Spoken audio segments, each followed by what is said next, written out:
Okay. సరే ఇక ఇది కొంచెం ఈ ట్రిక్కీ న్యూసే ఇది. ఒక రకంగా negative news as well as మన దగ్గర ఉన్నటువంటి సమస్యలు వాటి గురించి కూడా మనం మాట్లాడాలి. ఎట్ ద సేమ్ టైమ్ ఎందుకు జరిగిందో తెలుసుకోవాలి. IMF report ఒకటొచ్చింది.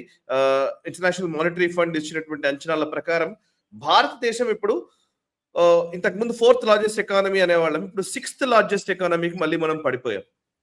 So 3rd largest economy అవుతాము అని అనుకుంటున్న టైంలో ఇవాళ మనం మళ్ళీ 6th కి పడిపోవడం దేనికి సంకేతం?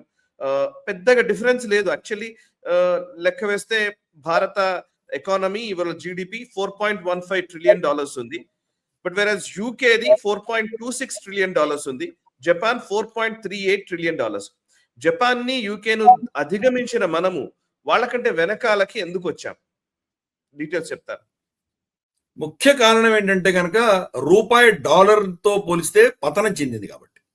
పౌండ్ కంటే మనకు జపనీస్ యెన్ కంటే కూడా రూపాయి పతనం ఇంకా ఎక్కువ జరిగింది కాబట్టి ఈరోజు ఇది దాన్ని నామినల్ డాలర్ టర్మ్స్ అంటారు. నామినల్ డాలర్ టర్మ్స్ పడిపోయాం.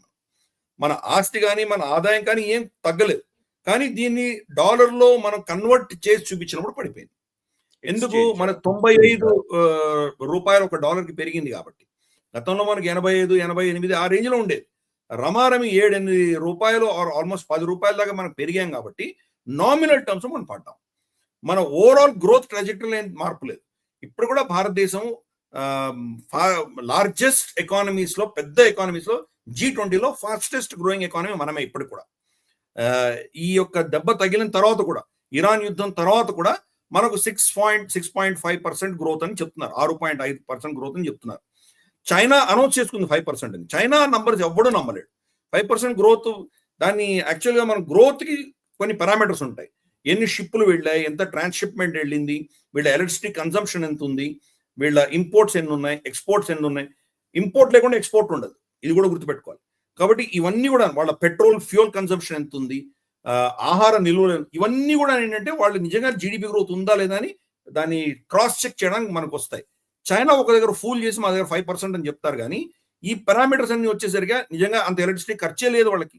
అంటే వాళ్ళ ఫ్యాక్టరీలు పనిచేయట్లేదు, వాళ్ళకి 5% గ్రోత్ ఎలా వస్తుంది వాళ్ళకి? వాళ్ళ కంటైనర్ టెర్మినల్స్ అన్ని మూతపడి ఉన్నాయి. కంటైనర్ టెర్మినల్స్ లో 10%, 20% మాత్రమే వెళ్తున్నాయి బయటికి. అప్పుడు మరి ఆబ్వియస్లీ వాళ్ళ ఎకానమీ దెబ్బతిన్నట్టే కదా లెక్క. వాళ్ళ ఈవీ కార్స్ అన్ని కూడాను యూరోప్ లోను, అమెరికాలోను దాని మీద ఆంక్షలు విధించేసరికి వాళ్ళ స్టాక్ పైల్స్ పెరిగిపోతున్నాయి, అమ్మలేకపోతున్నారు. సో ఈ పారామీటర్ అన్ని చూసుకుంటే కానీ వాళ్ళ 5% అన్నది 5% కాదు, మోస్ట్ లైక్లీ 2 to 2.5% గ్రోత్ చైనాకు ఉంది అని చాలా మంది విశ్లేషకులు చెప్తున్నారు. మనది కోడిగుడ్డు మీద ఈకలు బీకినట్టు మనం మొత్తం ప్రపంచం అంతా మన నంబర్స్ చూస్తున్నారు. కాబట్టి మనం డెమోక్రటిక్ కంట్రీ, డెమోక్రటిక్ దేశం కాబట్టి మనం ఏం దాచిపెట్టలేము, అందరూ చూస్తున్నారు. కాబట్టి మనకు అంత కొరిలేట్ చేసినా కానీ కూడా మన దగ్గర చాలా క్లియర్గా 6.5% అని ఈరోజు చెప్తున్నారంటే, ఈ యుద్ధం లేకుండా ఉండింటే కనుక బహుశా మనం 7.2, 7.3 ఈజీగా అచీవ్ చేసి ఉండేవాళ్ళం. ఒక 0.5% పై చిలుకు మనం కోల్పోయాం, అది ఒక దెబ్బ. రెండవది ఇందాక నేను చెప్పినట్టు మన డాలర్, మన రూపాయి డాలర్ పోలిస్తే కనుక పతనం చెందింది కాబట్టి నామినల్ గా పడ్డాం మనం. ఇదే కనుక మనం రూపాయి 85కో 88కో వెళ్ళిందంటే ఆటోమేటిక్గా ఈ రోజే మనం మళ్ళీ 4వ స్థానానికి వచ్చేస్తాం. మనం ఒక జర్మనీ మినహాయిస్తే మిగతా ఆ 4వ స్థానంలో ఉంటాం.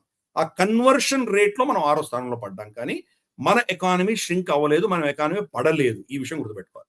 సరే, అపోజిషన్ ప్రభుత్వాన్ని తిట్టాలి అనుకున్న వాళ్ళు మోదీ ఏం చేశాడు చూడు, 6వ స్థానానికి తీసుకొచ్చాడు అని చెప్పి వాళ్ళు చాలా ఈజీగా వాళ్ళు స్టేట్మెంట్ ఇష్యూ చేయొచ్చు.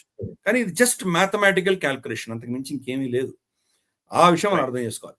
అది మన చేతిలో లేదు. యుద్ధం వచ్చింది, మనం మొత్తం మన ఎనర్జీ నీడ్స్ అని అక్కడ ఆధారపడి ఉన్నాం కాబట్టి మనకి ఇబ్బంది ఉంది. అలాగే మన ఎక్స్పోర్ట్ మార్కెట్స్ అన్ని దెబ్బతిన్నాయి. దీనివల్ల మనకి ఈరోజు ఇబ్బంది వచ్చింది. బట్ ఎస్, ఇందాక నువ్వు అన్నట్టు మనకు కూడా చాలా ఇబ్బందులు ఉన్నాయి. మనకు కొన్ని స్ట్రక్చరల్ ప్రాబ్లమ్స్ ఉన్నాయి. మనకి మొట్టమొదటి స్ట్రక్చరల్ ప్రాబ్లం ఏంటంటే మనకి ఇండస్ట్రియలైజేషన్ జరగలేదు. జరగవలసినంత మోతాదులో ఇండస్ట్రియలైజేషన్ లేదు. మనకి ఇండస్ట్రియలైజేషన్ ఇంకా పెరగాలి, విపరీతంగా పెరగాలి. మన ఇండస్ట్రియల్ అవుట్పుట్ అనేది విపరీతంగా పెరగాలి మనకి. దానివల్ల మనకు కొన్ని ఇబ్బందులు వస్తున్నాయి. రెండు, మనకు ఆర్టిఫిషియల్ ఇంటెలిజెన్స్ ప్రపంచవ్యాప్తంగా ఎస్పెషల్లీ అడ్వాన్స్ దేశంలో ఏ స్థాయికి వెళ్తుందో, చైనా కానీ, అమెరికా కానీ, జపాన్ కానీ ఏ స్థాయికి వెళ్తున్నాయి, దానికి మనకి ఇంకా గ్యాప్ మనకు చాలా ఉంది. టెక్నాలజీ పరంగా మనం వెనకబడి ఉన్నాం. 3, మనకు రిఫార్మ్స్ లేవు. మన దగ్గర ఉన్నటువంటి లేబర్ రిఫార్మ్స్ కానీ, మన దగ్గర ఉన్నటువంటి వ్యవసాయపు చట్టాలకు రిఫార్మ్స్ కానీ, చాలా అంశాల్లో మనకు రిఫార్మ్స్ అనేది జరగలేదు. కీలకంగా మన జ్యుడిషియల్ రిఫార్మ్ జరగలేదు.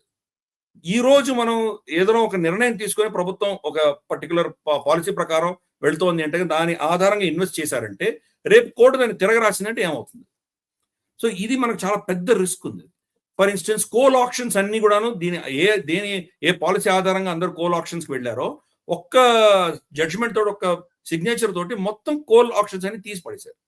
సో అందుకని ఎవరు నమ్ముతారు అటువంటి పాలసీని? రిస్క్ ఫ్యాక్టర్ ఎక్కువ ఉంది భారతదేశంలో. అందుకని ఇన్వెస్ట్మెంట్ అనేది ఆచితూచి వ్యవహరిస్తారు అందరూ కూడా. సో మనకు కొన్ని స్ట్రక్చరల్ ప్రాబ్లమ్స్ ఉన్నాయి. మనకి ఈ ప్రాబ్లమ్స్ మనం సరిదిద్దుకోవాల్సిన ఆవశ్యకత మనకు ఉన్నది. కానీ ఎకనామిక్స్ అన్నది ఒక ఎత్తు అయితే ఎకనామిక్స్ పాలిటిక్స్ యాడ్ చేస్తే కనుక పొలిటికల్ ఎకానమీ వేరే విధంగా ఉంటుంది. ప్యూర్ ఎకనామిక్స్ పరంగా మనం చూసామంటే కనుక చాలా ఉచితాలు మనం ఆపేయాలి. అది ఉచితాలు కాదు, లిటరల్ గా ఓట్లు కొనుక్కునేటువంటి పరిస్థితి. కాబట్టి అవి ఆపేయాలి. కానీ పొలిటికల్ యాంగిల్లో చూస్తే కనుక అది ఇవ్వకపోతే ఓట్లు రావు, ప్రభుత్వాలు ఏర్పడవు. కాబట్టి ఇవ్వక తప్పదు. అది ఎకనామిక్స్ విరుద్ధమైనటువంటిది. కాబట్టి పాలిటిక్స్ ఎకానమీ కలిసినప్పుడు ఉన్నటువంటి ఇబ్బందులు చాలా ఉన్నాయి. మన దేశంలో ఆ ఇబ్బందులు ఉన్నాయి. అది చాలా పెద్ద సుదీర్ఘమైన చర్చ, దానికి వెళ్ళదలుచుకోలేదు. కానీ ఓవరాల్ గా మనం అర్థం చేసుకోవాల్సింది అంటే మనకు ప్రాబ్లమ్స్ ఉన్నాయి. గతంలో పోలి చూస్తే బాగానే ఉన్నాం, కానీ ప్రపంచంతో పోలి చూస్తే మనకు కొన్ని సిగ్నిఫికెంట్ ఛాలెంజెస్ మన దేశంలో ఉన్నాయి. ఇది మాత్రం ఇప్పుడున్నటువంటి మాత్రం ఓన్లీ మ్యాథమెటికల్ క్యాలిక్యులేషన్ సంబంధించింది మాత్రమే. మన ఎకానమీ క్షీణించలేదు.